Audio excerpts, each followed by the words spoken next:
నేను నస్యం మొహమ్మద్ ఫరూక్ అని నేను శాసనం ద్వారా నిర్మితమైన భారత రాజ్యాంగం పట్ల నిజమైన విశ్వాసం విధేయత చూపుతానని, భారతదేశ సార్వభౌమాధికారాన్ని సమగ్రతను కాపాడుతానని, ఆంధ్ర రాష్ట్ర మంత్రిగా నా కర్తవ్య శ్రద్ధతో అంతర్గత శుద్ధితో నిర్వర్తిస్తానని, భయం కానీ పక్షపాతం కానీ రాగద్వేషాలు కానీ లేకుండా రాజ్యాంగాన్ని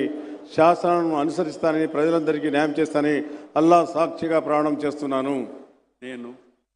నేను నస్యం మొహమ్మద్ ఫరూక్ అని నేను ఆంధ్ర రాష్ట్ర మంత్రిగా నా పరిశీలనకు వచ్చిన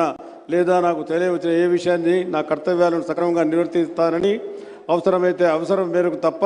ప్రత్యక్షంగా కానీ పరోక్షంగా కానీ ఏ వ్యక్తికి లేదా ఏ వ్యక్తులకు తెలియజేయనని లేదా వెల్లడించనని అల్లా సాక్షిగా ప్రమాణం చేస్తా ఉన్నాను.